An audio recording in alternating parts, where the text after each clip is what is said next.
Welcome to the Lightforge podcast. This is ADWCTA. This is Merps. We're 1 week, a little bit less than 1 week, but yeah, 1 week into the expansion. We got a lot to talk about. Let's jump right into it. Yeah, this is going to be an arena podcast because the big changes were arena focused in the new set, and the whole meta is changed. What we basically thought about the meta was kind of on point in terms of where the meta was going.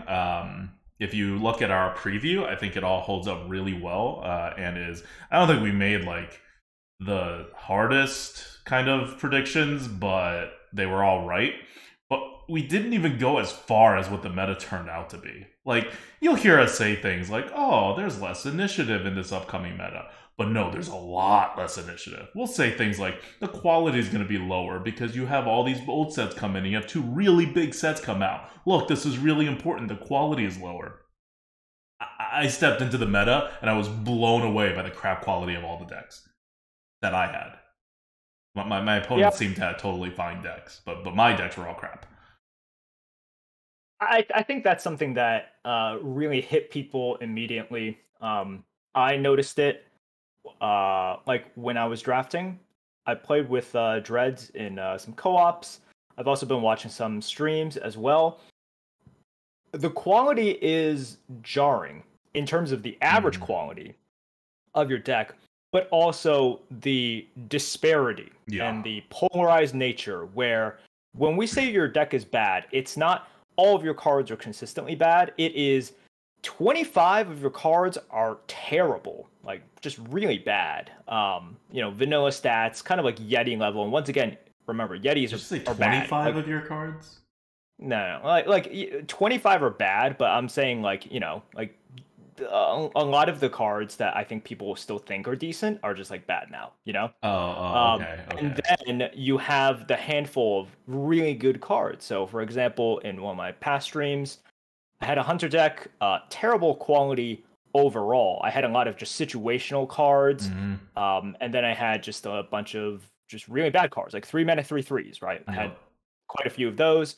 But 2 Desert Spears, and it was like, please just draw the Desert Spear. If you draw the Desert Spear, you probably win. And you get a lot of those games where you have a few cards, and some people might look at it in terms of like, I have one Ysera, or I have a Lady Prestor, and I just have to get to that. But that is sort of the meta right now, where a lot of times you're like, okay, I just got to play these crappy things, and the other person is playing their crappy things, and you're just trying to hit your actual good card first. Yeah, so one other thing about this meta is that it's also soft. Like, it's soft. Like, okay, all metas at the start of a new expansion are soft because players are playing and blah, blah, blah. But this meta, at least to me, seems particularly soft because or maybe just the meta has changed in a way, the deck quality and whatever, that it feels more like classic. In that you can take these decks Merps is talking about, where you just have a bunch of Yetis, including multiple 3-mana 3/3s or 4-mana 4/4s, and just stuff that would be just sink your whole deck in the previous meta. And in this meta, you'll still take that run to like 5 wins, 6 wins, 7 wins. It's all doable. And that was not doable for like, I don't know, almost a year. If you're looking back, I think for about a year since Skullomance came out, if you had a bad deck, you were barely even going to scratch 5, even in the very beginning of a meta when it was the softest. And now these decks can go, they're not going to get you 12, but you could go decently far with them if you're interested in being an infinite player, which, means 1, the meta is soft, but 2, we're getting back to that classic kind of like skill set where it seems like you can make enough of an impact with your skill on the low end of the deck qualities that you face, and that's pretty good. That's something we haven't seen in a bit. Like, that certain types of skills are being re-emphasized here. But yeah, the quality is crap, and even more like Merps is talking about, everything's like a Yeti or like a 3-mana 3/3. There's also cards that are back now, where sometimes I've had to take a card that was like, Merps describes it as super situational, but I'll describe it as basically worthless. Like, it's just unplayable in your hand because you can't spend the mana to play it, because it'll never be worth it until you run out of cards and then you play it. Like, you're going to end up with at least one of those cards in most of your runs now. Like there was a run. So if you're listening to this podcast and you want to watch some 11, 12 win runs that we put on YouTube, 2 are coming next week. I nabbed 2 on Friday night. And one of them was just such a bad deck, but it only had 1 card that was worse than a 3-mana 3/3.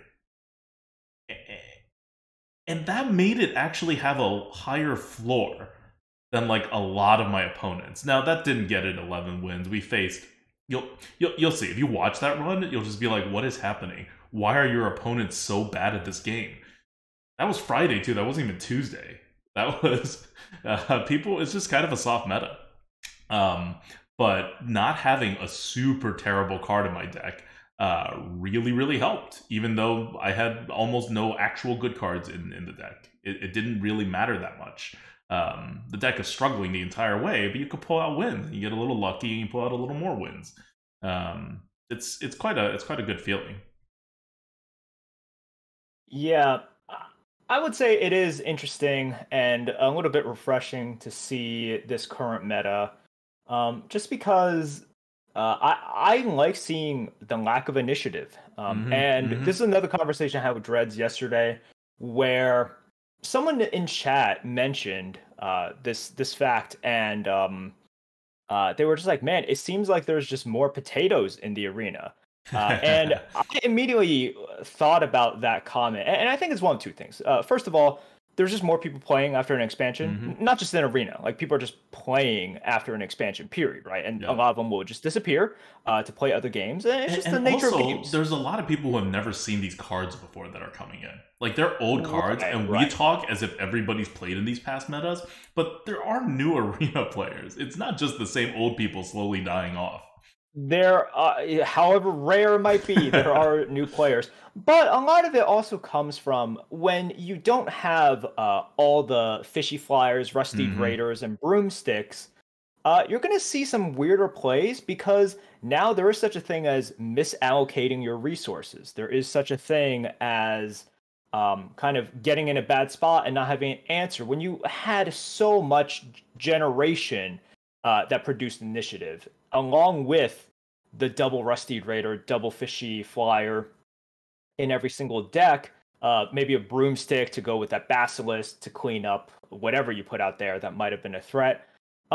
It just seems as though those potato players weren't there. They were always there. It's just these things are, like very easy to play, and it kind of doesn't matter if you quote, make a mistake in terms of, oh man, they were able to build up a little bit more due to, or like, you were able to build up a little bit more due to your good trades and everything. They could always clean it up, right? They could always patch up their mistakes in much better ways. Whereas when you take that initiative away, now the mistakes that these people are making are a lot more glaring, and it's a little bit more punishing.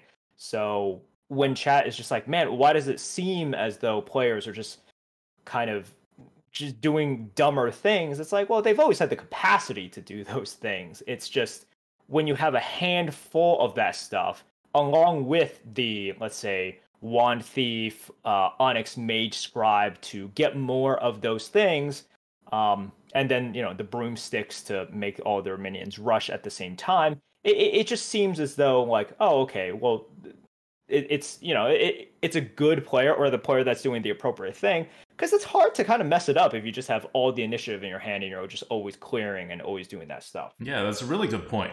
Like a really good point that's why these bad players are showing their hand, right? They're all, and I think a lot of people are really like, oh, I'm doing poorly in this meta. Why? Well, if you really either like quote unquote gotten good after Ashes of Outlands, or you only started playing Arena after Ashes of Outlands, a lot of your skills are less applicable. And a lot of the skills that were applicable before those metas, you probably didn't pick up or didn't hone. And so your skill level is not matching what this meta is testing. And that causes the drop. So you're going to be making bad plays that you don't even realize are bad plays. I've always described the easiest card in Hearthstone to play as a reaction card. Why? Because you know when you play it what's going to happen. Your opponent already did the thing, now you just react to it. right? Anything with initiative is a reaction card. They are the easiest cards, the most noob-friendly cards possible to play. The one step up from that, and this is why I remember this used to be like a hot take back like 6 years ago when I first said it, and like most people were like, "Oh, I never thought about it that way." Now I don't know how much of a hot take it is, but like Fireball is an easier card to play than Yeti. Yeti is hugely skill testing compared to Fireball. It's not even close. Now, there are cards that are way more skill testing than Yeti. I'm not saying Yeti is the epitome of all skill, but that's how easy it is to play initiative cards. And we've eliminated, this goes back to the whole, like, there's far fewer initiative cards in this meta. We've eliminated, like, half of the initiative that you normally see in a run. Like, I'm literally seeing, before you almost never ran out of initiative. Now, not only do you just have fewer initiative, which is easier cards to play, but because you have fewer initiative, you have to determine what is a big enough threat for me to use this initiative on, rather than just like let them have it for a turn, right? And continue setting up my board being better. So the remaining initiative cards that you have in your deck are more skill testing. In addition to just the game eliminating a whole bunch of these lower skill testing cards in the first place, but even the remaining ones have been elevated in the skill category. So it's a very good effect. We're kind of coming back to the amount of initiative that Arena should have for skill to be important, whereas we had too much before. And you'll see the same thing for card advantage, where cards run out now, right? That's another thing you'll notice. Almost most games, rather than being decided by who's punching who to the face first after a huge flip, which was the meta since Skullomance, now like half the games are determined by who runs out of cards first. Because if you run out of cards and there's no big like board flippy stuff, you're just gonna lose. Yeah, like when you had unlimited cards, you didn't have to manage your card advantage. Now you do have to manage your card advantage in like half the games sometimes. So it's a lot more decisions to be making on every turn. You have to see the big picture of how this match is going to go much better than you needed to before United and Stormwind rotation came out. Yep, agreed. That's it. Okay. Yeah. Okay. So the thing I wanted to add to that is that there's no more flipping the board, like at all. We used to talk about flipping the board. We really started talking about flipping the board after Ashes of Outlands and then Skullomance, because it became a much more important concept. Once you flip the board, you add a whole bunch of attack on the board, and then you go to your opponent's face, you put the pressure on, blah, blah, blah. But now we're back to how the game used to be, which is no flipping boards, like at all, just wiping boards. You still have your flame strikes, you still have your mass hysterias, you can still wipe your opponent's board and get rid of all of their tempo that they have built up, right? So that you can catch up. But once you wipe, you're not putting out much tempo yourself. Like, think of the difference between Shavera, which is 6 mana, deals 6 perfect damage potentially, and then put a 6/3 on the board, and like Flame Strike, which could potentially erase a lot more stuff on the board, but you end up with no board. You're not threatening your opponent at all. Your opponent will set up again as long as your opponent still has cards.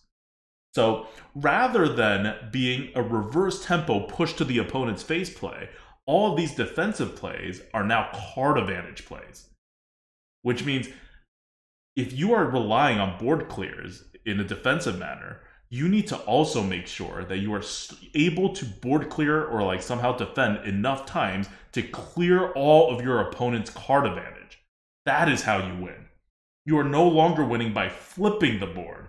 You are winning by attrition. You are winning by making them run out of resources before you, because your one Flame Strike is taking out 4 of their cards. And, you know, in a game without that much card draw, actually it's decent card draw, just without that much big stuff and that much like card advantage where cards actually run out. If your one card takes care of 4 of their cards, you do that two times, they're not going to recover from that from a card advantage perspective.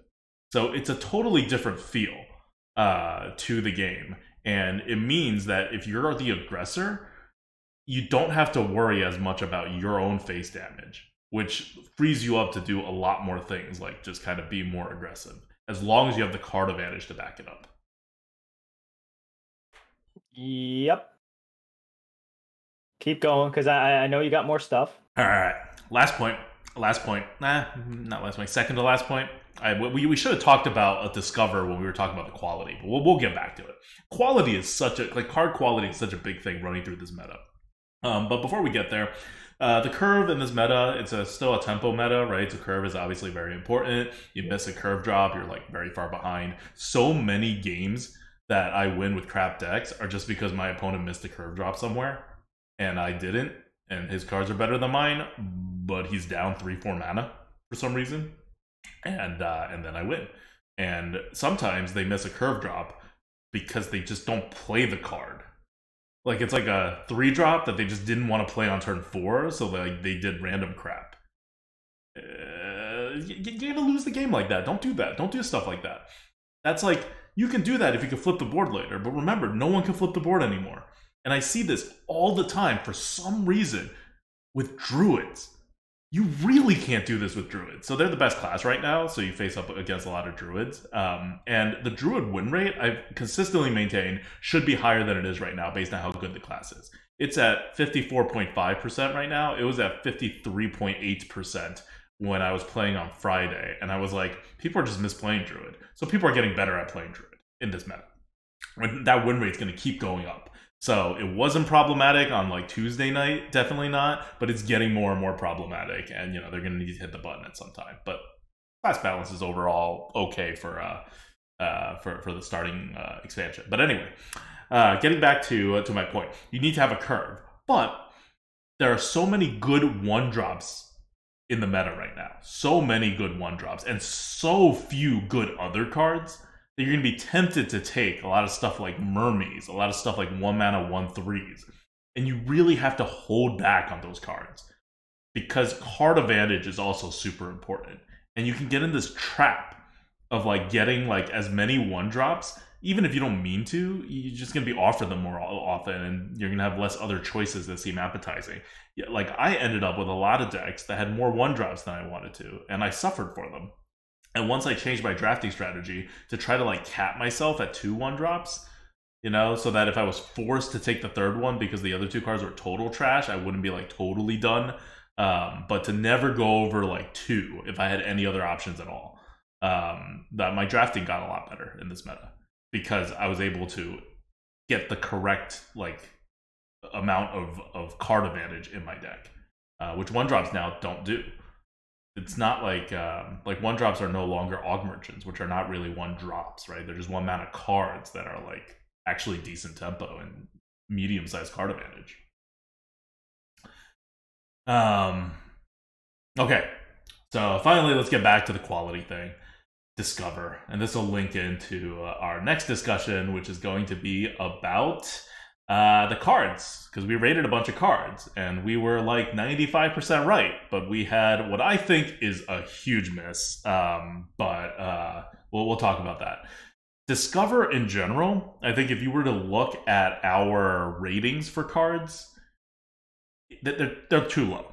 All Discovers across the board with one exception. Like the more the card relies on the Discover, the lower we had like rated it basically.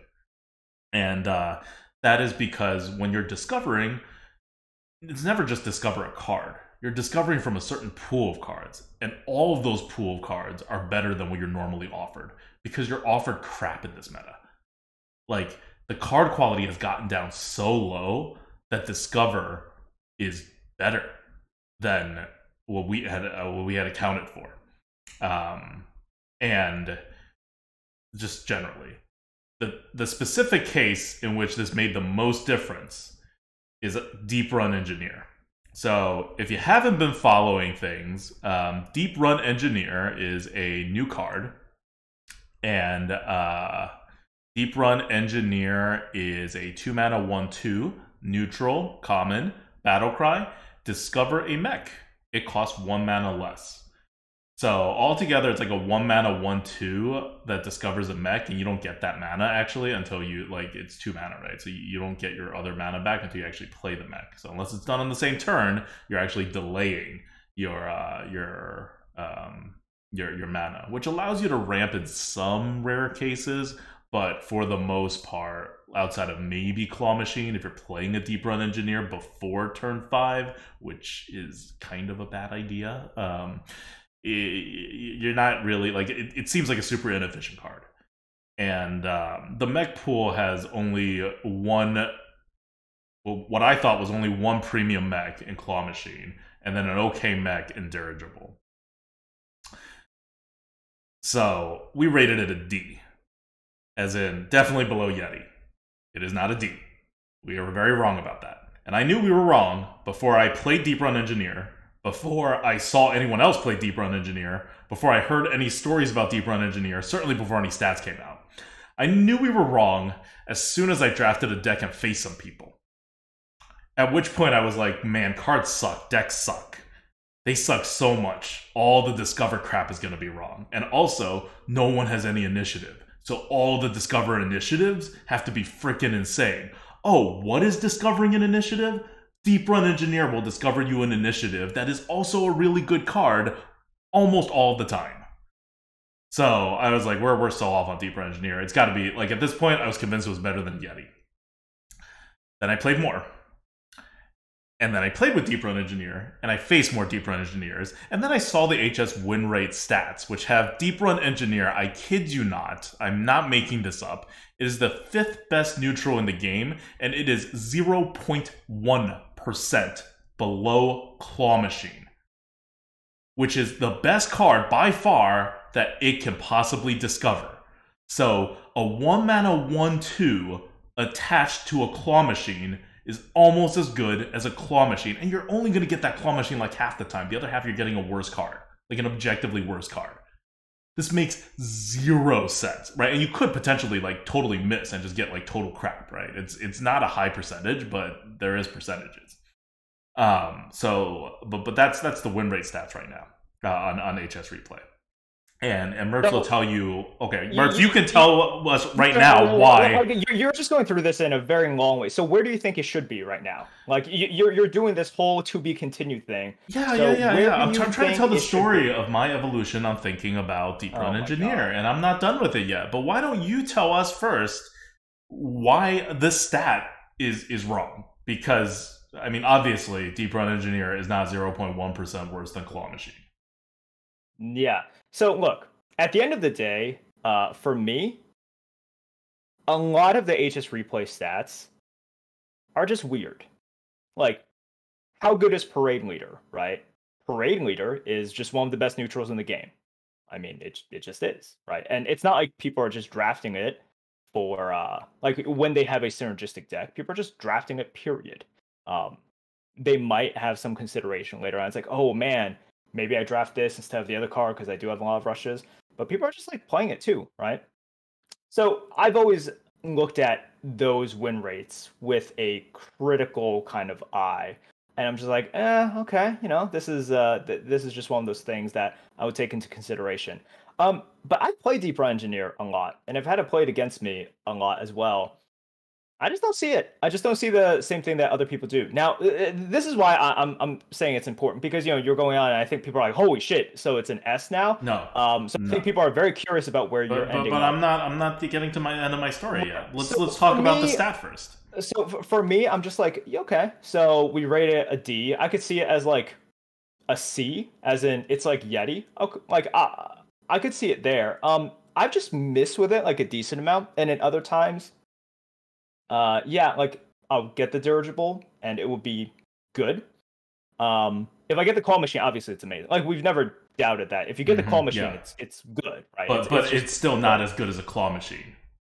No, it's still not as good as a Claw Machine that you would normally even if you get a Claw Machine. Like, yes, it's a cheap Claw Machine, but you played an overpriced 1/2, which is like the worst stat in the game. Yeah. A 2-mana 1/2 is just trash. It's terrible. So, having said that, I'm just like, I played a lot of Arena. I'm like, I just don't really see it. I don't. Like, the amount of times that you get Claw Machine a quote decent amount of times, depending on what class you are, because some classes actually have a lot of mechs, which is not really a good thing. You get it almost half the time. Yeah, like not half, but like 40%. Okay. and then the times in which I don't get it, I'm like, oh man, that really sucks. Like that actually just kind of sucks.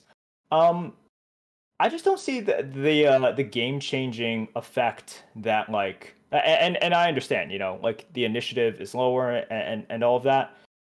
So for me, I'm just like, man, I play a lot. Like I've drafted and played just with Hunter itself 5 decks already. I've played multiple mages. Like I played a lot. Like the most I played in probably like over a year in the same period of time. So for me, I'm just like I'm drafting a decent amount just because decks always suck, right? So I'm not even like, oh, I guess I'll pick engineer. I'm like, all right, well, I'm picking engineer over like whatever that 4 mana 09 is. I remember yesterday, Drez and I were presented with like Desert Obelisk, where they're like, oh, God, it's just actual cannot pick. Might as well have bugged out and giving you one less slot. You know, like just a lot of those things. So, that is one of the things that is interesting. So even a card that is like a C tier, right? Which is like, in my opinion, what Deeprun Engineer is. I'm like, oh yeah, I'm very happy to pick a lot of times because some of your selections are just total crap, and then some other ones, you know, you will get like something amazing, right? Like if you're a warrior, you'll get something like a class card, like a sword eater, and you're just like, holy shit, this is an oasis in the desert here. Or you will get something like a Ysera normally in any class, and you're like, oh my god, this has always been amazing, but now compared to all the crap that's just being offered, it is amazing. So, yeah, for me, I think it is a little bit better, like just a little bit better than what it was before. But just having played with and against this so many times, I'm like, no, like, all right. So here's where we are similar. I think we are both similar in that we think it's not a D. Right, I think it's a C. Okay, before we get to what we think, because I haven't told people what I think yet. Like, let me tell people what I think. So what I was fishing for, which I did not get, is about HS replay stats. Is that there's some things that are just systemically built into HS replay stats that make it wrong. It's wrong in almost all cases, but by different margins, right? Sometimes it's so small. Like, we use HS Replay for a reason, because for a lot of cards, the margins are so small that we don't really care too much. Like, who cares if it's 0.2% higher or lower than what it should be? But for certain other cards, it's like just totally off, right? Like, one of the ones that we're like this is from the previous one, where in Barons, like, we rated, what did we rate? We rated South Sea Scoundrel as an A tier. And its stats don't show A tier, but we always said the stats were not going to show A tier for South Sea Scoundrel, because it's a really freaking complicated card, knowing like when to play if you're not playing on turn 4. And even if you are playing on turn 4, it's a little complicated knowing what card you should pick to give your opponent and to give yourself, right? It's like a lot of complexity in there. And these are average players. You've seen how bad average players are. Like, they're going to get it wrong more often than right. It's a huge statement, and we'll come back to how bad average players are. Now, like I said, with reactive cards, average players are almost as good as good players, because they're just such easy cards to play. There's no skill in playing a Shadow Bolt with initiative cards, right? So I trust stuff like Claw Machine win rates. I trust stuff a little less, but still decent amount, like Darkmoon Dirigible win rates. I trust stuff a little less when it comes to just a curve card, especially if the curve card has some kind of ability that doesn't trigger all that often, because then people start holding whatever. The case that we keep bringing up is that for the longest time, like literally over 2 years after the game came out, Acetic Swamp Ooze was rated low, had a lower win rate than Bloodfen Raptor, which is not just an inferior card, but like such an inferior card. But it had a lower win rate because people against weapon classes would just like hold on to the Swamp Ooze and not play it for tempo, which is usually wrong. But like weird stuff happens, right? So one of the things that consistently, and Deeprun Engineer has a really bloated win rate because it's fitting into 2 of these kind of issues. Well, it's actually fitting into 3 of them, but one I think is less of a problem. But 2 big ones. One is that it's RNG. If RNG and you get a really bad result, it's really bad for a good player, because they can't do stuff with a bad card. If I get a bad card from Deeprun Engineer, I can't play that card, and no one can play that card for like 5 turns, 6 turns, whenever I'm like kind of running out of options, which means I'm down an option. And options are how good players express themselves, right? Because you literally can't do anything in the game besides play your options. Now, a bad player having 1 fewer option is not as bad. That's pretty basic. And on top of that, this is RNG, and RNG is equal to all people. So it's all 50%. It's all equal, right? Whereas if it's a pure skill card, then the good player will be better with it. Whereas RNG, I'm going to miss a claw machine as often as the worst player in the world is going to miss a claw machine. So that makes it significantly worse right off the bat here for good players compared to average players. And conversely, it makes it even better for bad players. Like if you're a 1-1 player, this card's even better than this win rate shows. More than that, the 2 good cards that you're going to be picking most of the time from Deeprun Engineer are Dirigible and Claw Machine. And remember, you're not going to play it for curve for the most part. You're almost always going to use it for initiative. So you have 2 initiative cards that are really good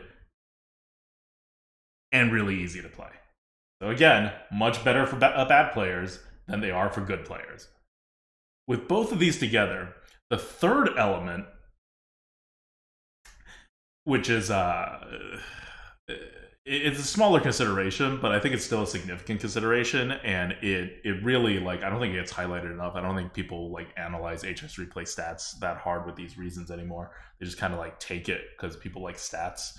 But missing a 2-drop is much worse for a good player than for a bad player. Remember when I was talking about options?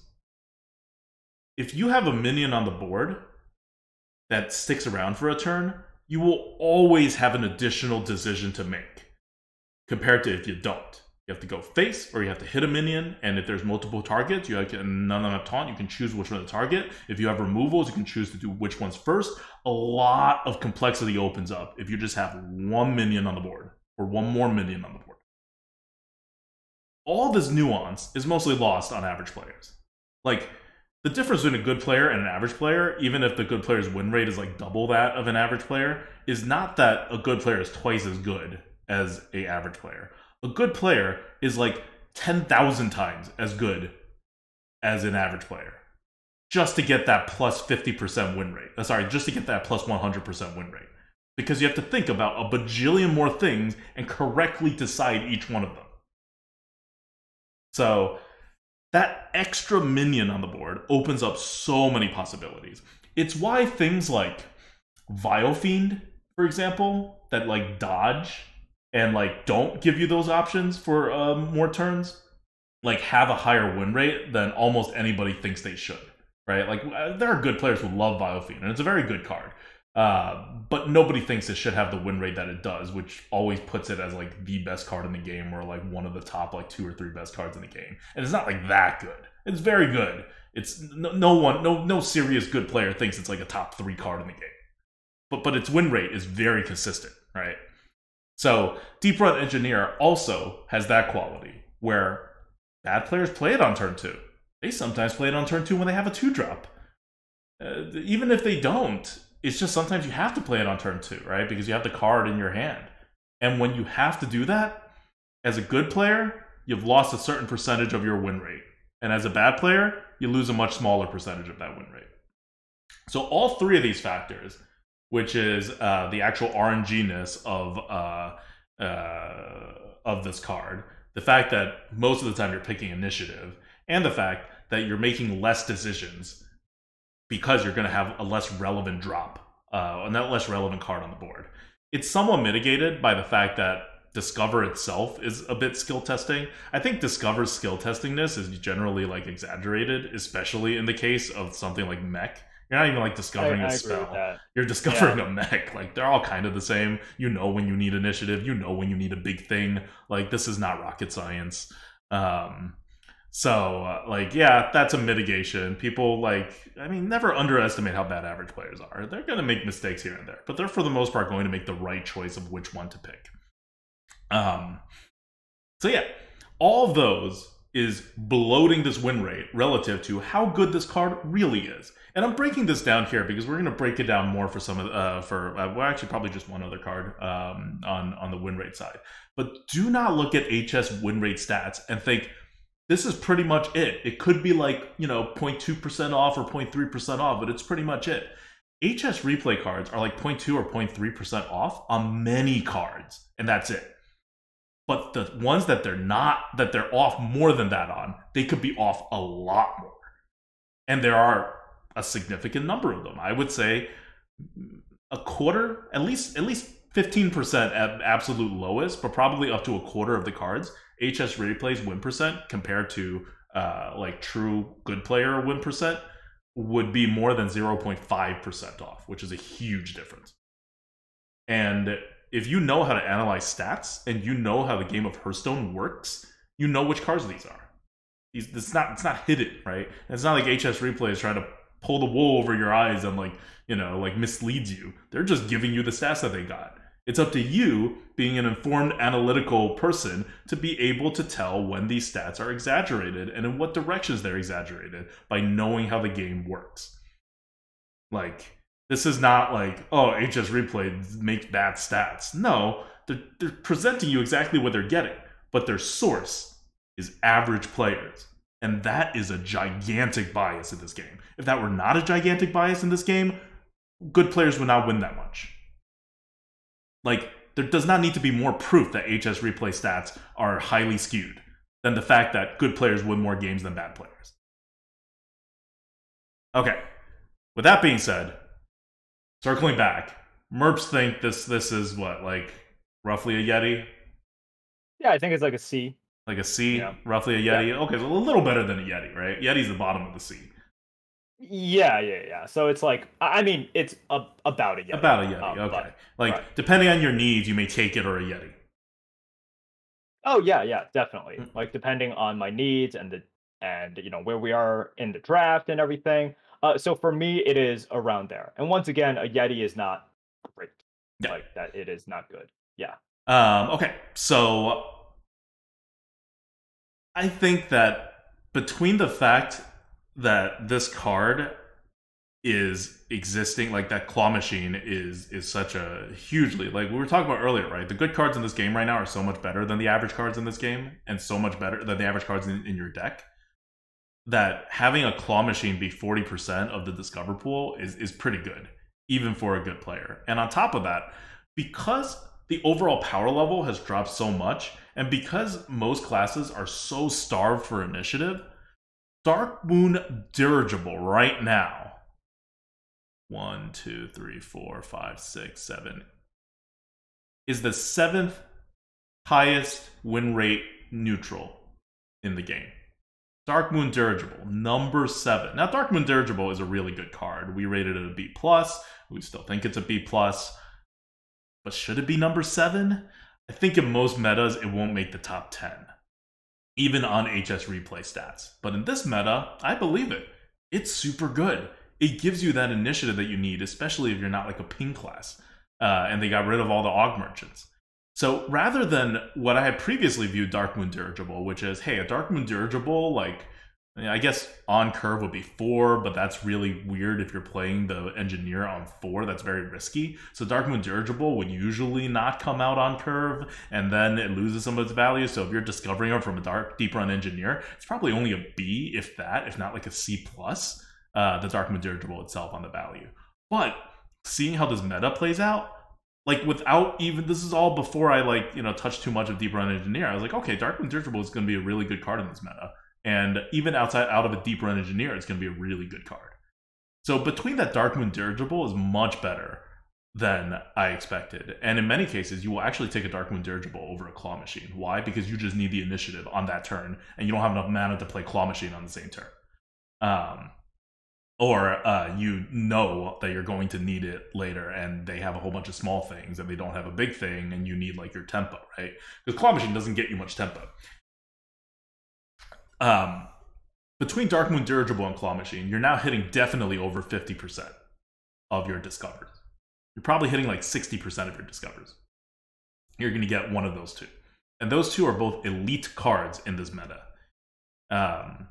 So that like I would rate this card either a high B or a low B plus. The Deeprun Engineer, which It's very high. that's very high. Yeah, that would put it around like below Sunwell Initiate. Sunwell Initiate would be a high B plus. I think is where we ended with it.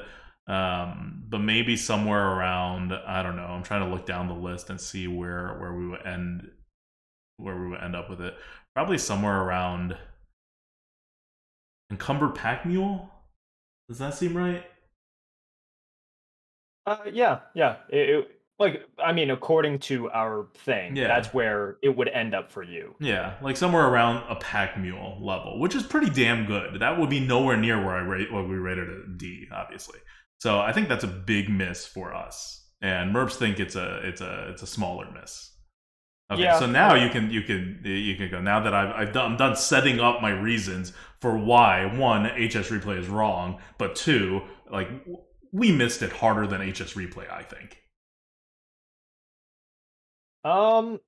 So yeah, I mean, for me, like I said before, we both agree that it should be higher, but we are off significantly. So remember, according to our kind of scale, especially if I'm kind of like a lower-ish C, and ADWCTA is like basically pushing a B plus, we're off by like what, 100 points?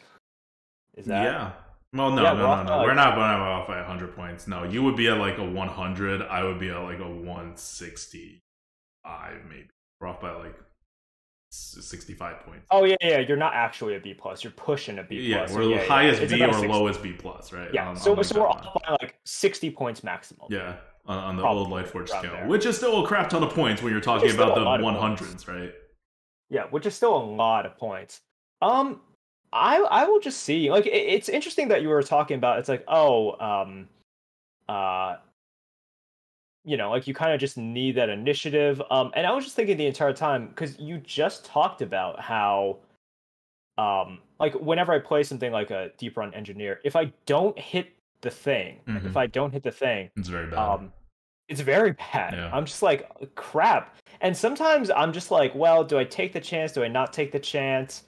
And no matter what, like whenever I'm playing it, if you don't hit, the damage is done. You played a 2-mana 1/2, right? Like that's pretty freaking bad there.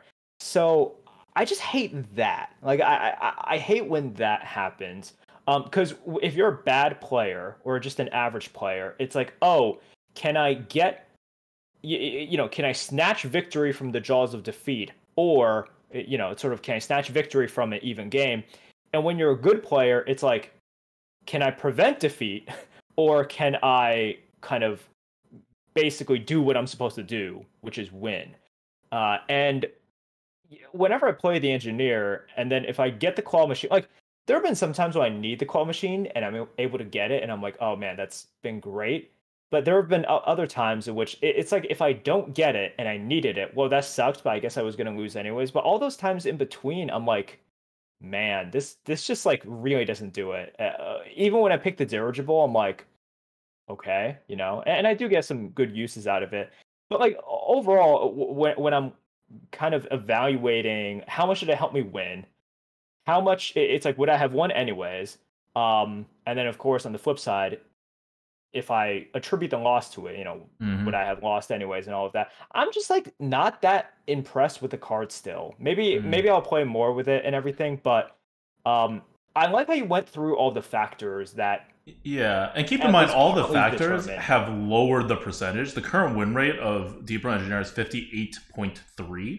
The current win rate of our comparison card, where I think it is, which is Encumbered Pack Mule, is 57.0. So I've dropped it 1.3% in win rate, based on the factors that I talked about and that you also talked about. Like, that's a huge drop, but that's still really good, right? Because the win rate is so freaking insane for HS Replay for this card. Yeah. It is just very, very insane. So with a card, like for comparison, if you drop it another 1.3% from Encumbered Pack Mule, you get like Cheaty Anklebiter and a Noyotron. Like, that's how big 1.3% win rate on HS Replay is. Yeah. Um. So yeah, like I've always looked at it with a skeptical eye in terms of HS replay stats.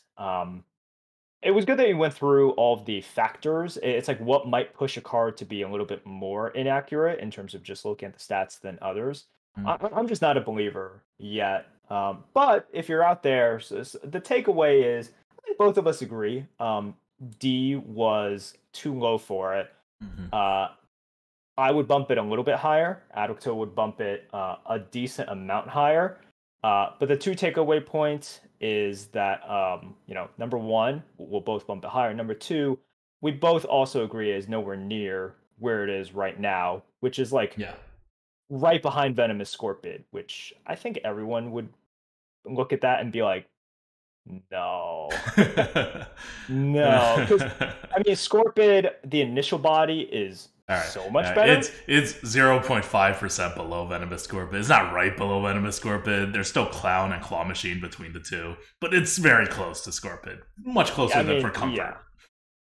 It's 0.1% above Darkspear Berserker, which is hugely overrated because it's an easy to play card. You know what you don't have to worry about when you're talking about a curve card is when one is super over tempoed, right? Like you worry less when curve cards are over tempoed and under tempoed. Bad players can do fine with over tempoed cards. Bad players can do fine with under tempoed cards because they're just expected to be bad, right? Or they're just going to dominate everything else on the board anyway. Good players are better, and their skill shows through with like your Yetis, with your like Lost Hall Striders. Yep.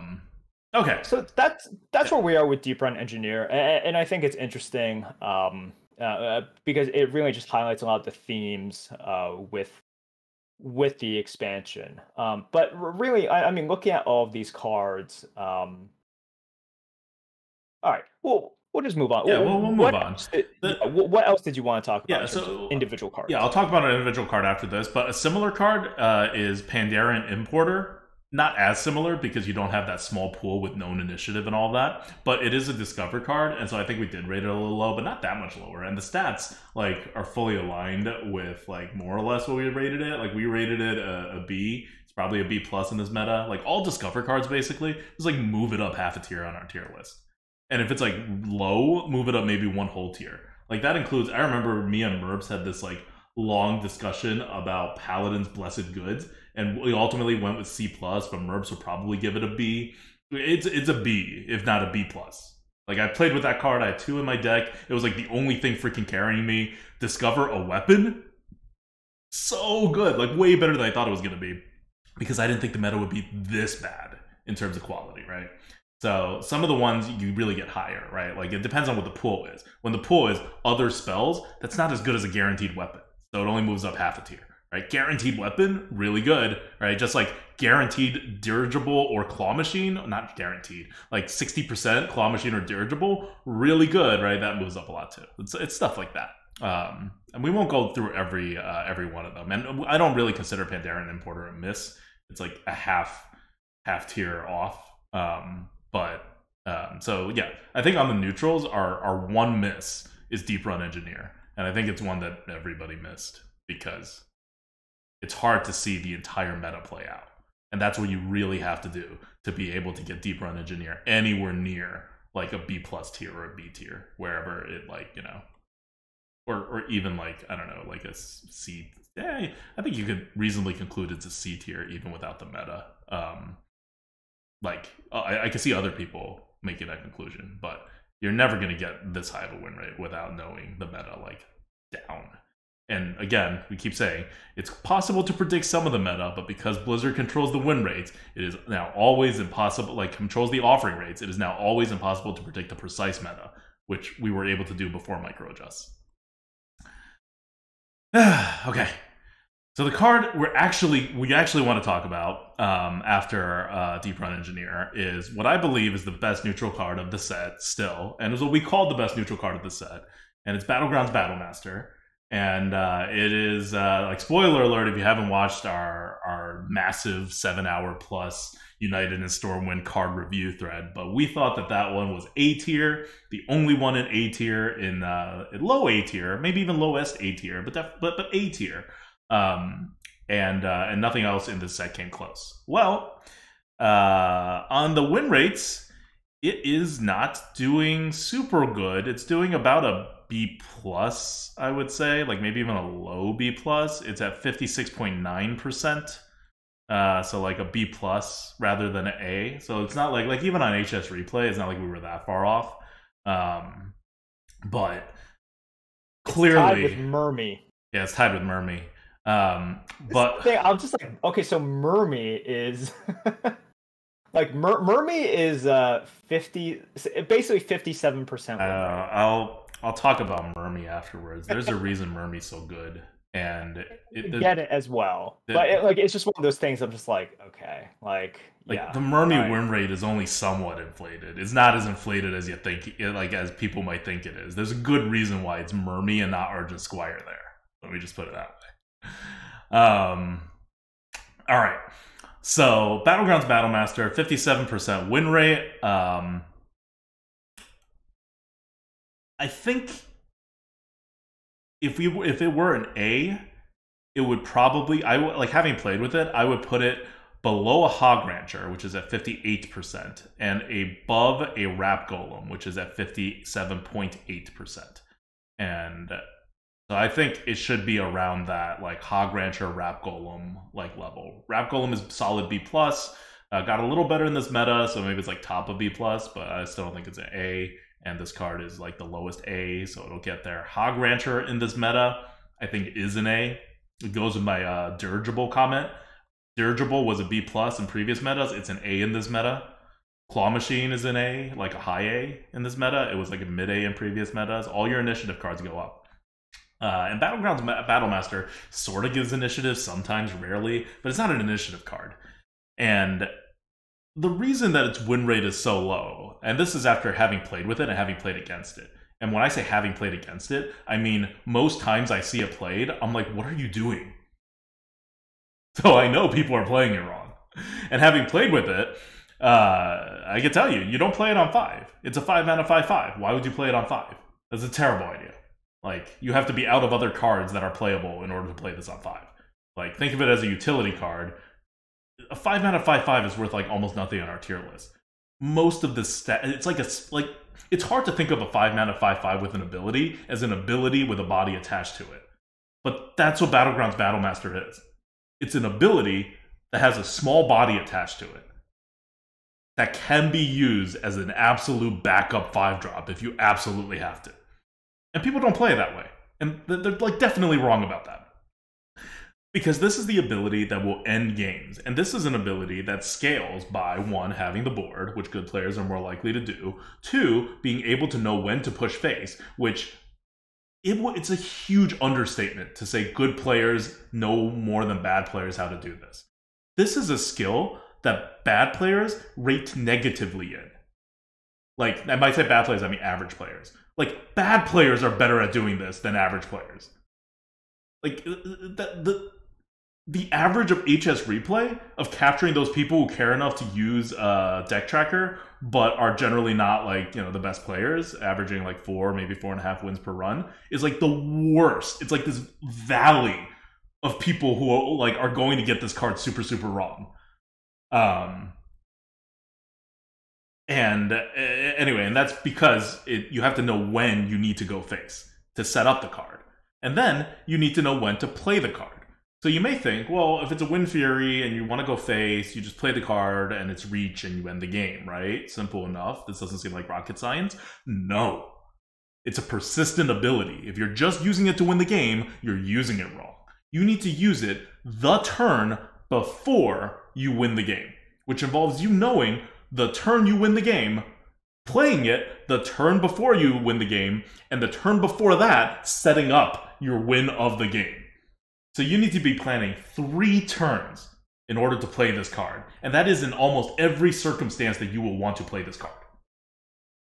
Does this sound like a card that average players are going to play right remotely close to half the time. It is not. The way that I see, first of all, I agree with that assessment. Well, we had discussions about this on Arena HS. Yeah, and even before that, we called this on our Lightforge thing in our card preview. Yeah, we said this would be a low win rate on HS replay relative to how good it is, because it was very obvious, right? This card, people are not going to be good with it. The way I see this card is the same way that I see. I don't know about now because I haven't checked recently, but especially in previous metas and when it first came out, Jandis in Battlegrounds, actual Battlegrounds, not Battleground Battlemaster. And there's a lot of similarities to these two. First of all, there was always the disparity, and for Battlegrounds, we had additional tools. You could see top 1%, like top 1% that use like the tool, right? And have like really high MMR. Their win rate with Jandis versus just the people that use the tool, which are still pretty good, right? And it was a huge discrepancy because Jandis was like number 1 versus kind of middle of the pack, like not great. And Jandis wasn't just number 1. Jandis was like number one. Yeah, in some metas, but Jandis was always good for a long time, right? Jandis was always very good, because it tested some of these same skills. And the most important one is turn planning and understanding the like an overall game plan. First of all, you had to understand the overall game plan. You had to understand for Jandis how you were going to use that hero power on this turn, and then think ahead. It's like, so on the next turn, I hero power again to swap. I do it again, and then on that turn, I level. And then what? Do I hold an additional turn? Do I play it? If I have 2 tokens, how do I handle the swaps for that? And you might think of it like if you play both, and you might be like, well, wait, I don't, these are 2 different game modes that test very different skills.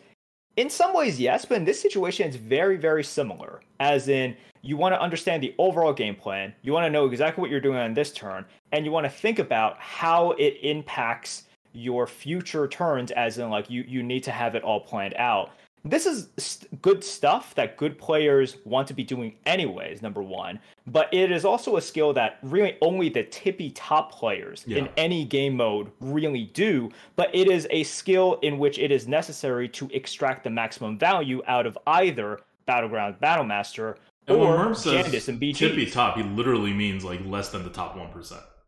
Yeah. Like, so we're no longer differentiated. We're not talking about average players or good players or like, we're talking about like the proven infinite player level. The proven infinite player level, or the like we're talking about the leaderboard. All the like the leaderboard and people who would get on the leaderboard if they played enough runs, right? Or like they played enough runs and made them consecutive and only picked the best classes, right? Basically, they could get on the leaderboard if they wanted to. Yeah. So with Battlegrounds Battlemaster, my experience has been, first of all, I don't see the card very often. Yeah. Or as often as I mean, to be fair, I don't see Deeprun Engineer very often either. I see that a lot, actually. I don't know why. I see that one a lot. The experiences with Battlegrounds Battlemaster is always going to be, and I said this during the review, the standard deviation is going to be a little bit higher than that of Fungalmancer. And once again, I think people are a little bit confused. It's like, wait, that's impossible. Fungalmancer can just be a 5-mana 2/2. And it's like, first of all, you're not going to play as a 5-mana 2/2, like, ever. And second of all, the ceiling of Battlegrounds Battlemaster is so insane. Like, it's just so insane. There are so many games. Like, just think about how many games that you're playing, and then you think, if my opponent has a Battleground Battlemaster and knows how to play it, I will lose the game. And then you go on to win the game. That happens to me like every other game that I win. Yeah. And in our Discord as well, people are just posting these games in which it's like, okay, well, I lost the Battlegrounds Battlemaster, or I won because of Battleground Battlemaster in a game in which I shouldn't have won. And I think the Battlemaster gets a bad rap in terms of people calling it a win more card. Do you need a board? Yeah, you obviously do. I talked about this before, but I always feel the need, like, okay, next time you hear someone say this is a win more card, can we collectively as community kind of like poke them and let them stop it? Because that saying, there's just so much misinformation jam-packed into there that it's frustrating. Number one, basically 98% of all good cards are kind of win more cards. There's only a handful of cards in the game that are like win when losing cards, and that's why they are so good. Number two, win more cards does not mean you have 100% won the game and this does nothing for you. It's not an overkill card. It's not an overkill card. It just means you were in an advantageous position and this closes out the game. Imagine you had 75% chance to win the game, and this card made you have 95. Holy crap! You've gained 80% extra chance to win the game. Pretty good. Super good card, right? No, people will be like, well, I was going to win the game anyway, most likely. And then they're done, right? They're not like, oh, but what percentage did I have before and what percentage did I have after? No one's saying that you weren't favored to win the game before and you probably would have won before. No one's saying that you needed this card necessarily to win. But if it ups the percentage, you got to take that percentage into account, the exact same as the percentage from when you have 50% chance to win the game or like 20% chance to win the game. Yeah. So let's kind of get that phrase out of here. Unless it is, I was going to say unless there's basically no examples that I can think of in which that phrase is appropriate. So let's just get that out of the way right now. Okay, I'm going to make this a campaign.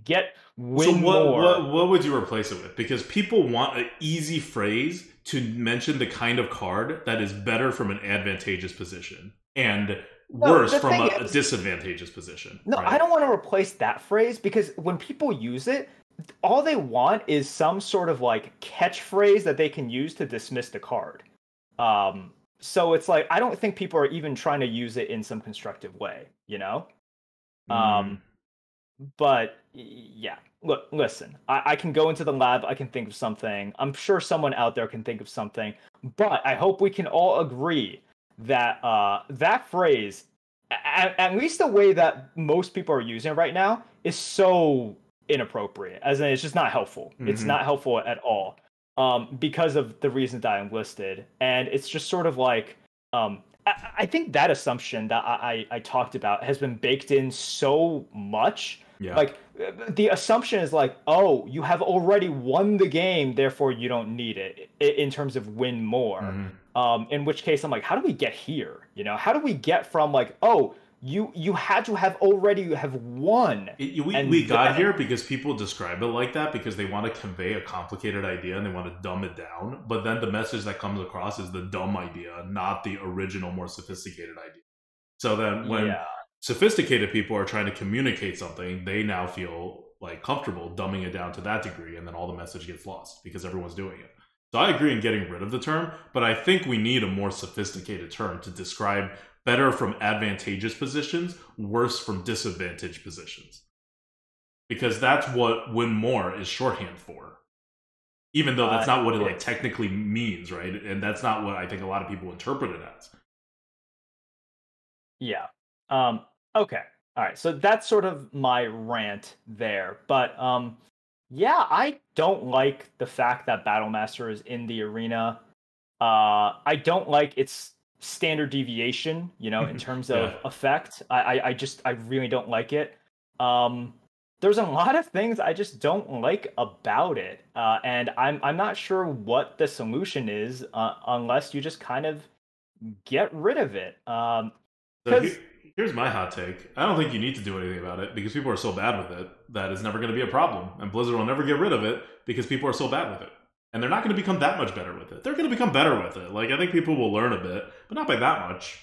Not by so much that it becomes a problem that Blizzard will do something about. Because Blizzard is not concerned about us. Blizzard is concerned about the average players. And on HS Replay, this card is a 57% win rate next to Mermaid. They're not banning Mermaid. They're not banning Battlegrounds Battlemaster. And as you said, you don't even see it that often, even though it's a neutral card. It's a neutral common card. You don't see it that often. Why? Because people ain't drafting it. Yep. So that's where we're at. I still don't like having it in the game. It's terrible in the game. I'm totally on your side here. It's super bad for the meta of the game. It is not good. But in the same way that like a legendary card, you never like super complain about, right? I mean, this isn't legendary, but it's like it has that kind of like flavor, right? If no one's picking it, and when they do pick it, they don't use it in a way that it's that toxic most of the time. Yeah. Okay. So that's where we're at, I guess. All right. So the rest of the cards, I actually went through all the cards and we rated all the rest of the cards correctly to HS replay win rates. I just because I'm not talking to other people. Like Merps is like co-oping with Dreads and whatever, and like looking at our Discord and talking to other good players. I'm not. Yeah, no, you're not. I'm not about talking to people these days. These days. Okay, these years. Only these days. These huh? years. These years. These decades. This life. These lives. You don't know. I don't know. You are correct. I don't know. Okay. All right, but I am looking at HS replay stats, and the other neutrals are all. I mean, even Battlemaster is within the range, right? Battlemaster on HS replay would be a B plus. We'd say it's an A. It's not that big of a deal, but I really thought we had to highlight it because it is the best card of this set. And if you are a good player, you will change your game and become better at the game until you are able to use this card to its more or less full potential, because it exists and it's a big difference maker. From a game development perspective and a balance perspective from Blizzard, I could see them saying this is not that big of a deal. It's really not like up to the toxicity level of the cards they banned in the past.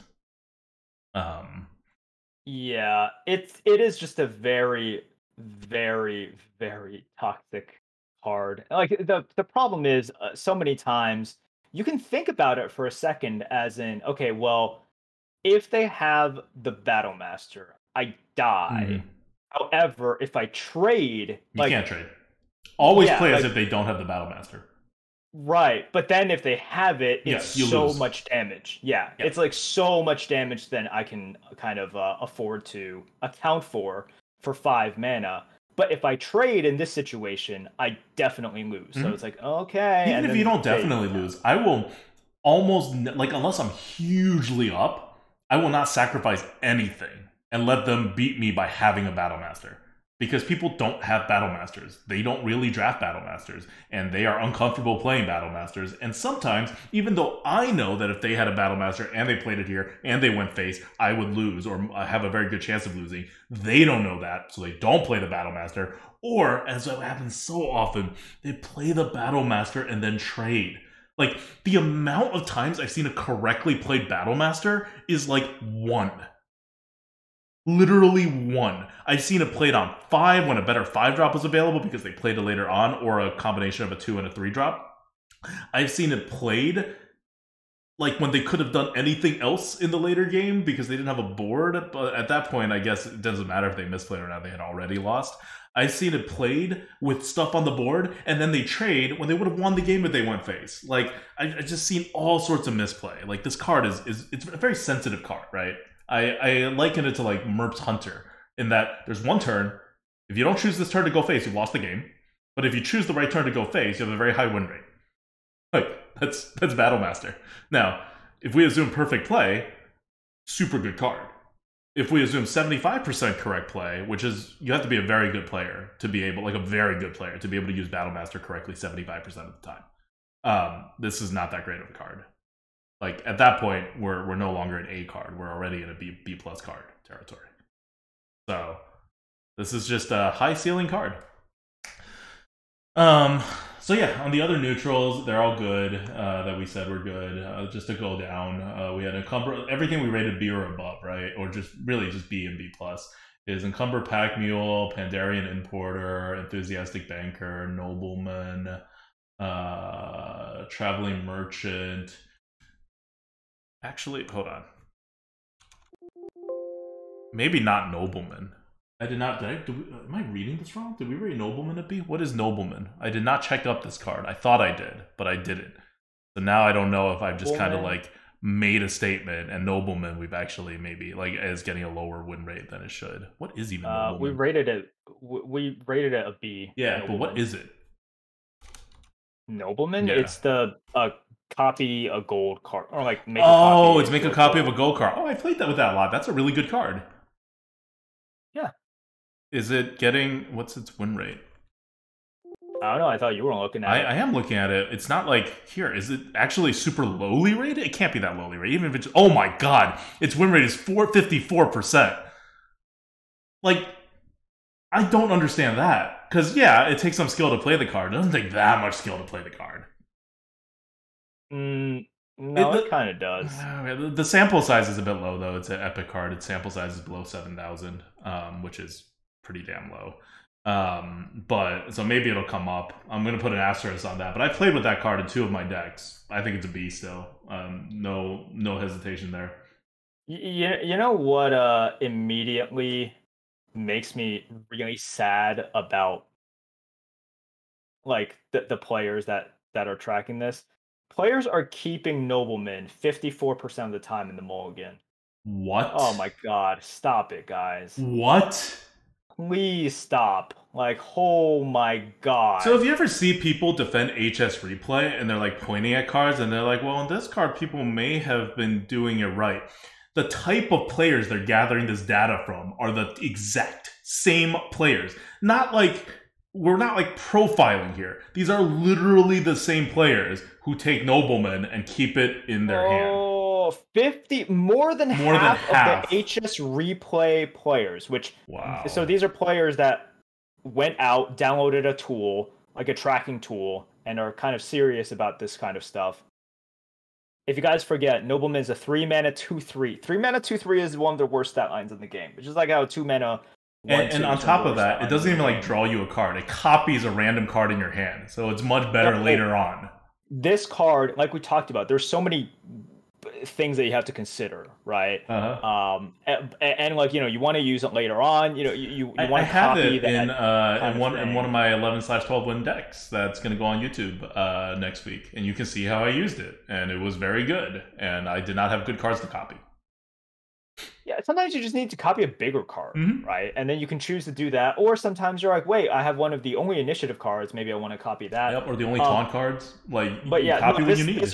This hurts me. HS Replay is saying that whenever players are presented with Nobleman in the mulligan, they keep it 54.2% of the time. Stop it. Please stop it, guys. Okay, so Nobleman aside, all the other cards kind of line up in B+ on the win rate scale, so I didn't look too deep into it.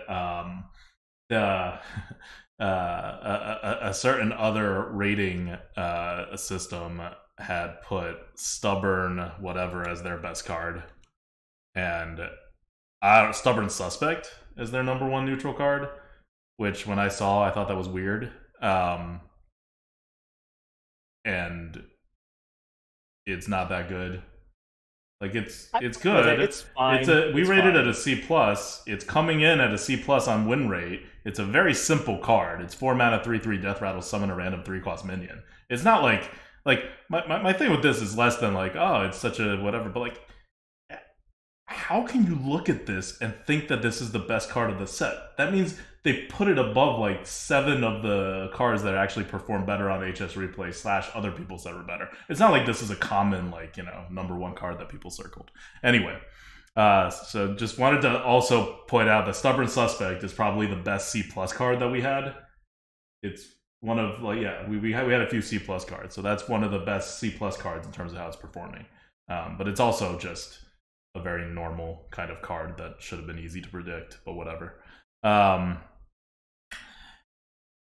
All right, that's it for the neutrals. On the class card side, we've also pretty much got everything.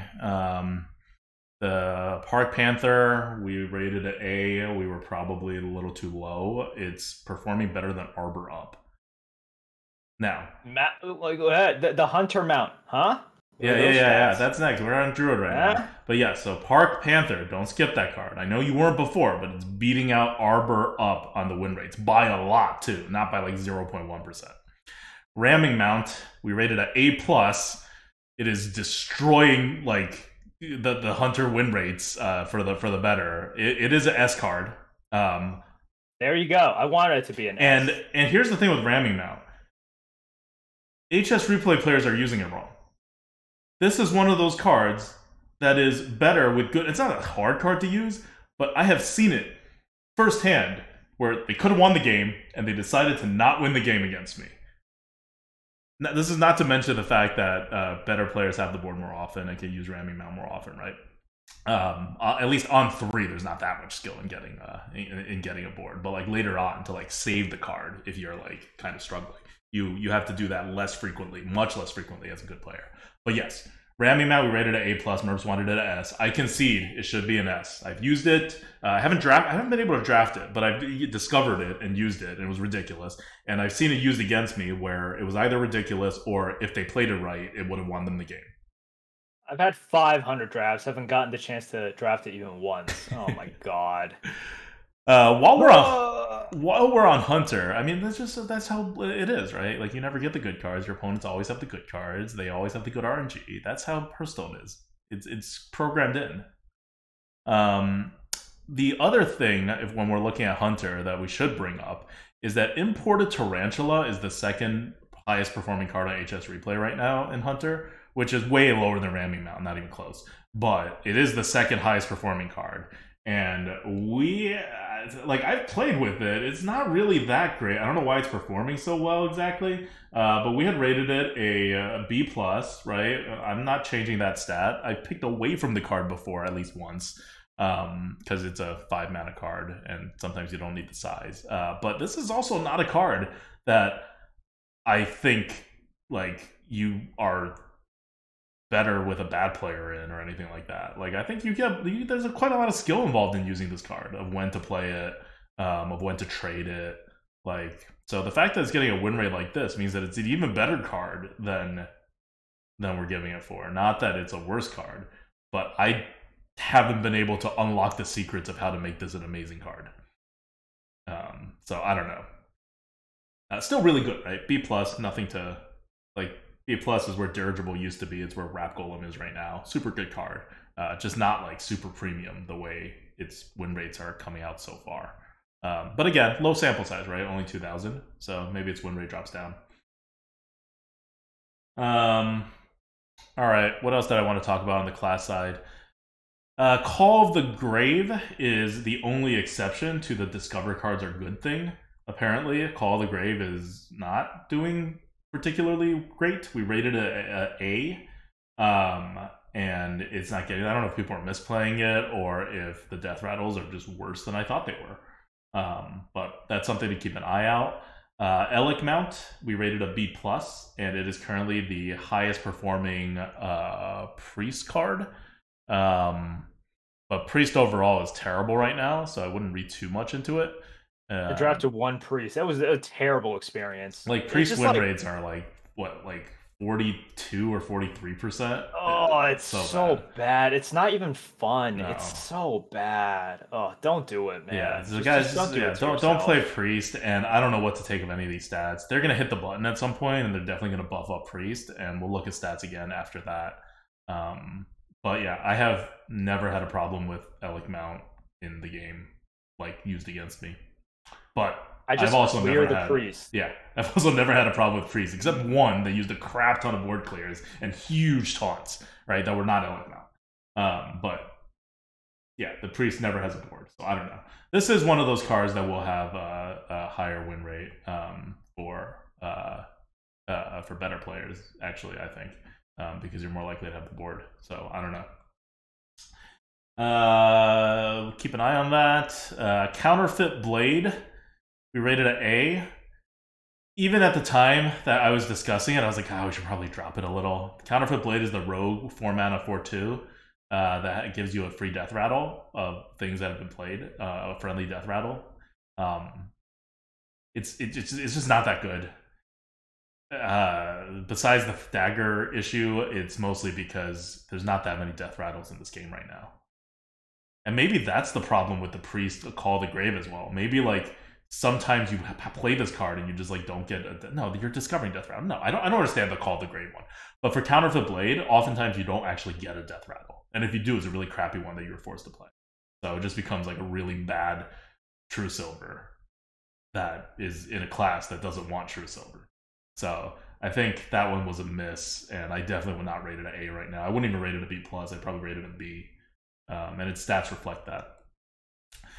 I think B is accurate for it. Yeah, I think B is fine. Yeah, and then on the bright side, the other cards we said were really good. We're all really good. Tiny Toys, A, yup, performing up there. Entitled Customer, I freaking called it. #1 card in Warlock. It's one of the only cards left that lets you actually swing the board rather than just clear the board. So it's got that huge win rate above even stuff like Cascading Disaster and like Soul Rend, which are other giant board clears that are really insanely good for Warlock. But this one swings. So, yep. That was the list of cards I wanted to call. Basically, having gone through, I feel like this is one of our like most successful predictions, which is good because we didn't use a strict algorithm. I mapped it out with a calculator by hand. Yeah, you did some calculator stuff. Yeah, and then Merps commented and fixed my like bad errors and then convinced me of stuff. And in some cases just told me how the card worked, and I was like, oh, that is how it would work if I read the card. yeah. Oh yeah, you always had those sort of errors. Not understanding cards. ZD Man used to fix that for me, so it didn't reach you. But that's a pretty common thing, as you probably it would not surprise anybody. No, I don't think anyone who watches this channel should be surprised by that at all. But yes, you did have some of those issues. But yeah, look, I thought it was overall fine. Let's talk about sort of like, okay, because we talked about all this like, oh, let's break down the meta and do all this math and everything. Do you like playing it? Are you having fun? Okay. This is one of those situations where I am having fun playing it, but I am 100% sure that in 3 weeks I will not be having fun playing it if stuff doesn't change, and I cannot see how stuff will change. So it's one of those weird things where I'm really enjoying this throwback meta to the classic side. I feel like skill has quite a significant impact right now. A lot of good things, all the new cards, right? Like a lot of them are playable, even though they're not like super busted, which is the best way to do new neutral cards, right? Playable, draftable, not super busted. And it helps that the meta has like kind of like shifted to lower value. But ultimately, we have this problem of the core set. The core set has been updated, and all these old sets don't compete, especially when it comes to the neutral cards, and you're just forced to draft bad cards, and it doesn't feel good, and it makes like the game was like weird sometimes and decided by RNG of bad cards rather than RNG of good cards sometimes, which feel even worse than being decided by Ysera's. And on top of that, becomes more frequent because even though you're being killed by the top cards less frequently, you're being killed by the worst cards more frequently once you add it up to the best cards, right? Like, so the overall together of my opponents played a card, or I drew a card that was terrible, and therefore one of us won the game and one of us lost the game, is actually, like, I think higher than it was before, purely because of the disparity in card values. So I'm having fun. I'm going to have fun for at least another week. Once they push the button, I'm going to have fun for at least one more week after whenever they push the button. I don't know about after that. For at least a week. I'm already starting to feel a little bit I'm a little bit disenchanted. Maybe disenchanted is the right word. I agree with that. Like I like the fact that there's not all this initiative in the world because I just didn't feel like that was what Arena should be. Right? We can all have disagreements on what Arena should or shouldn't be, and it shouldn't just be like, oh, it should just be the way it always was. But the thing that I am especially frustrated now is the same thing that a lot of people are talking about. You can't have a meta that is basically like, oh, let's have 2015, 2016 Hearthstone, and every once in a while, Ysera pops up. Yeah. Right?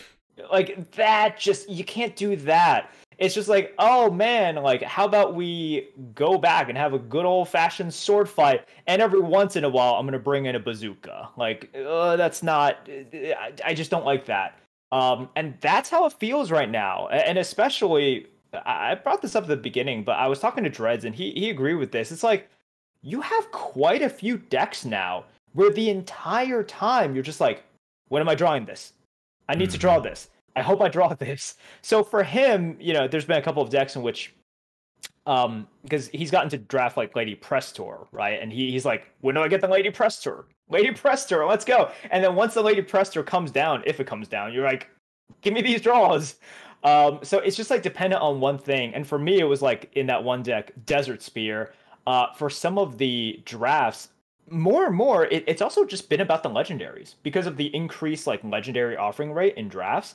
And legendaries, they've kind of gotten rid of some of the bad ones through the core set. And yeah, you know, there's still some bad ones, but there's some awfully good ones. So in some of my decks, I'm just like, okay, give me oh yeah, I had this one deck. It was actually pretty disgusting.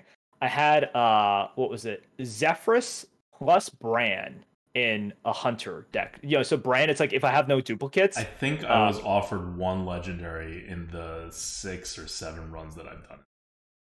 Oh, I had 3 legendaries in that one run alone. And I think just anecdotally from other people, yeah, you definitely see like a decent amount of legendaries.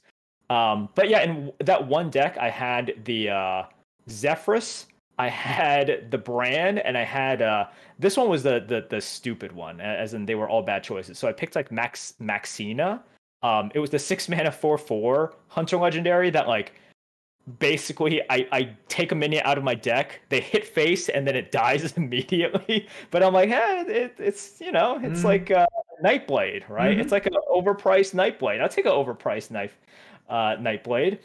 So I took that, but yeah, like the entire time I'm like, Zephyrus, mod check, like where are you at, like Zephyrus, or you know, the turns start getting a little bit later. I'm like, Bran, where you at? Like I need my King Crush, and the rest of the deck was just crap. It was actually just crap. And I see this being mentioned on Arena HS as well. People are just like, yeah, I'm a warrior, and well, actually, I don't understand this because warriors get like some pretty decent cards, but they're just like, they're just like, I play crap, and I'm just waiting for that one Sword Eater to swing the entire game. Sword Eater is so good. Sword Eater is so good nowadays, but like I had a run that had a Sword Eater and a Dragon Roar, and people keep thinking Dragon Roar is really good because you get like, you know, dragons, and dragons are really good. Yeah. Like spoiler alert, the Dragon Roar was crap and totally unnecessary. The rest of the deck was whatever and frankly kind of bad, but I had a Sword Eater and I drew it a lot, and that was enough. Like what we're saying, right? In a normal deck that is kind of like you curve out, you do whatever, there's nothing particularly super bad about it. You have one card that is a busted card, whether it's a legendary or not a legendary, because Sword Eater is not even like, it's number 3 in Warrior. It's not even the top 2 best cards. Like this was a deck in which I had, it's going to be titled One Sword because I had no weapons in the deck except one Sword Eater, and that was enough. That was enough because it's just the power levels are so different that if you have a really good tempo card, especially on turn 4, or just for like 4 mana that can swing it, you just need one card. And you just need to draw consistently, which means you probably need 2 cards in your actual deck, maybe even like 3 of these. But you don't need the top card, and the meta's soft enough that stuff works. But yeah, I mean, I agree with everything that you're saying. Like, I do think that the stuff that you're saying, though, only really comes into play after you have 5 or 7 wins. I think that is like the let's push this deck to greater heights level, not necessarily the let's like, you know, get a decent win out of this and get my money back, or like, you know, make this run worth it. I think for the people who aren't trying to get 12 wins every run, and for the people who are just like trying to do the best by their deck, you can do a lot in this meta as long as you curve out, have enough card advantage, and like don't have more than one super terrible card in your deck. You don't actually need the super good ones. If you're just a good player and you do all that, like there was a run that's not going to be on it because it was like 10 wins, and it was like one of the worst shaman runs one of the worst shaman decks I've drafted. Like, I looked at it, and I was like, what? And then before that was one of the worst, like, Demon Hunter decks I've drafted. And before that was one of the worst, like, Hunter decks I've drafted. And it went 10 wins, 7 wins, 5 wins. And they are super terrible decks. And in the previous meta, or any meta since Ashes of Outlands, they would have really struggled to get 5 wins. Like, it would have been, like, hard for me to predict more than 5 wins, and 5 wins is really just me, like, pounding my own chest, being like, I'm a good player, I can do it, I can drag this crap all the way to 5 wins. But now, I feel like, yeah, I can drag this crap to 5 wins, pretty reliably, actually, because I'm using all these skills that I've built up, and that other people are frankly either rusty or just haven't had to build it up because they've been in this meta for, like, over a year now. This meta that did not encourage or reward basic Hearthstone mechanics, basic fundamentals, which are back in fashion now in a big way.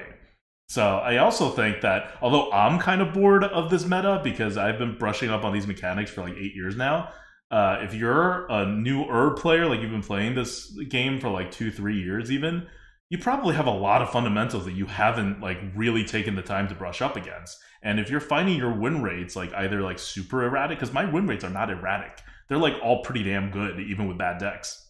And I'm sure part of it is luck, but part of it, I'm also getting sniped like a decent amount, but that's besides the point. Also, snipers' win rates are down now because they're less. It's more random in ways that snipers can't control, and it's less random in ways that revolve around knowing what cards you have. So it's a better situation for that too. But even besides that, my point is, it's a good time to really brush up on those super fundamental skills. Like, watch the first, like, 6 turns and compare what you do to what a streamer does. Like, that's... It shouldn't diverge, right? Like, I feel like there shouldn't be that much divergence in the first 6 turns after the mulligan. All right. Cool. Okay. So yeah, that's United and Stormwind Meta. I think we covered a lot. I have one request in chat that I'm going to honor because I promised this earlier, and then we will end this podcast, and that is to talk about Mermaid.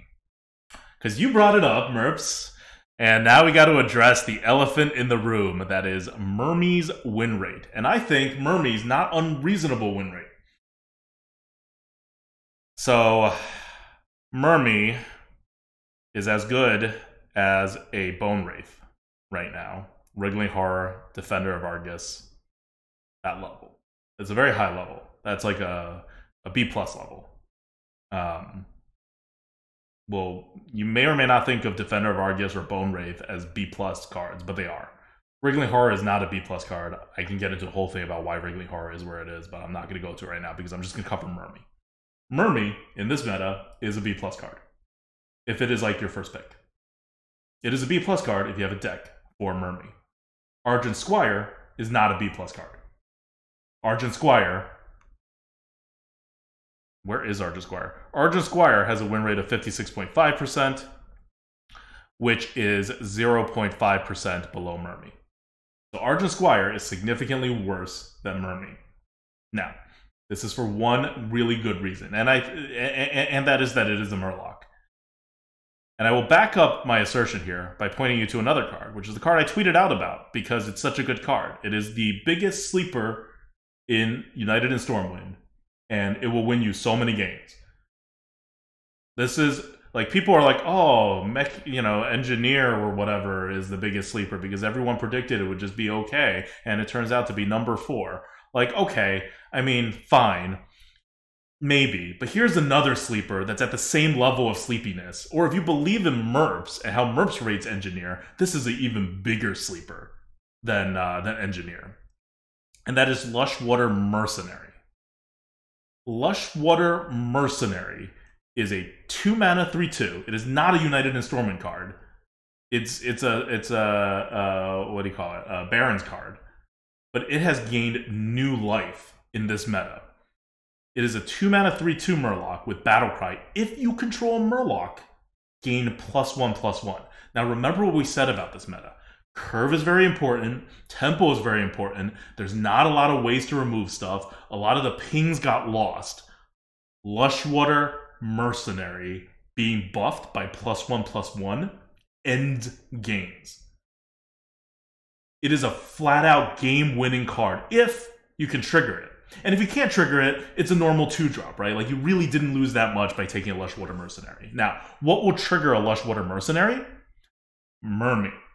There's not that many Murlocs in this meta, but Mermaid is a very good standalone 1-drop and will trigger your Lushwater Mercenary.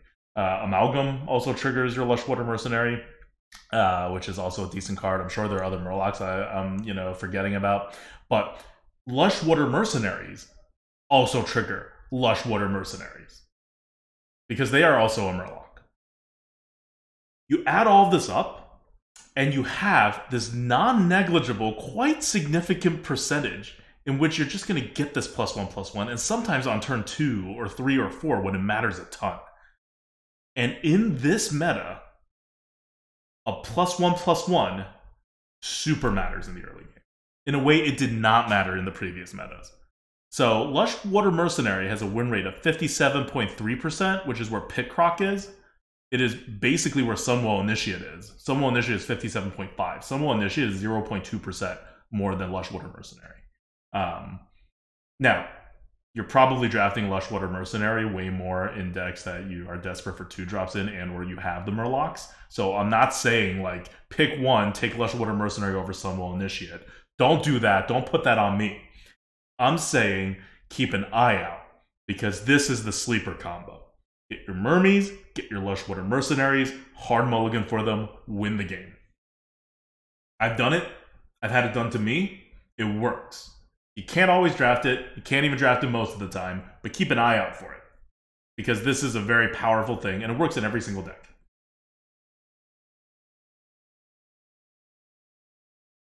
All right. Great.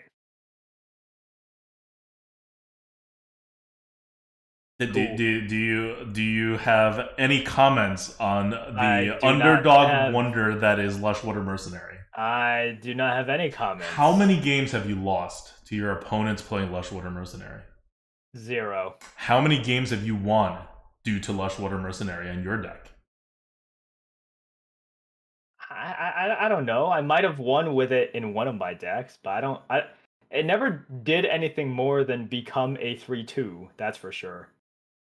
Really? I think Yes. I think you're playing and drafting Lushwater Mercenary wrong. I hate to say it. I obviously am. I obviously am heavily underutilizing Lushwater Mercenary. Like, here's the thing with Lushwater Mercenary, right? Like, good players don't use it better or worse than bad players. You know what I mean? Like, this HS replay stat, it's pretty accurate. It's skewed because people are going to draft it more in Murloc decks than non-Murloc decks, of course, but so should you. So 4 decks that have a Murloc in it that you may draft a Lushwater, and the sample size is over 10k. This is not like a tiny sample size or anything. This is like a common card. People draft it just as regular 2-drops. Like, this is not just used in like super Murloc-y synergy decks that you see, whatever. Remember, we were talking about, like, I forgot which card, but like I think one of the priest cards or whatever that only had like 2,000 sample sizes. Like, Lushwater Mercenary has like a decent sample size actually, and at some point, like, I know we shed on HS replay for like the complicated cards, but for the simple cards, the numbers are there and you can't argue about it that much. Like, Lushwater Mercenary in a vaguely Murloc deck is insanely good. It is B+ levels. Like, don't just think of it as a throwaway synergy. Not in this meta. That's all I'm saying. All right. Well, I'm looking forward to learning all I can about the uses of Lushwater. Lushwater Mercenary. All right. All right. That's it. We've given you our biggest miss of the set. We've reinforced the miss that HS replay has. It's not really that much of a miss. Like, they have it at B+, we have it at A. But just wanted to double down on the fact that that is a really, really good card, and you guys should play it as that. And we've given you a underdog, a sleeper pick that I don't think a lot of people are onto yet, but they will be. And you can be ahead of the curve and be one of the cool guys who's drafting Lush Water Mercenaries high in decks that you have any Murlocs in whatsoever. And you will profit off of it, even if you're a bad player, because it's kind of player skill neutral. Just math. Just math. It's math and stats. All right. Well, that's it for us. This is United and Stormwind in the meta rundown, including some of the reviews of our cards. Again, we're very happy with our predictions, and they all lined up. Like, this is one of our best predictions yet, I think, which is good. I mean, we normally have a very high rate of accuracy, but after the algorithm, that a lot of that is also the algorithm, and so I mean, we've been given kind of softballs and easy sets between Barons and this one, but I think our accuracy for Barons and United and Stormwind were both very high as well, so it's a good thing. I'm very happy about that. We'll talk more about the arena meta. Did anything happen in Battlegrounds? I don't follow anymore because I know I can't keep up. I didn't even buy the Battle Pass. No, we're just waiting. There's a lot of cosmetics and everything, but we're just waiting for the big change. Big change. The big change isn't happening until the end of October, right? I mean, at the end of August, right? Yeah. I was like, October. Yeah, sorry. It is. It is. I mean, they have not put a date on it, so it could come in like a week and a half. It could come a little bit more. We don't know. Okay. It's ready when it's ready. All right. So, assuming there's no big Battlegrounds announcement, it'll be another arena-centric episode next week as we dig even deeper in the meta. Until then, this is ADWCTA. This is Merps. See you guys.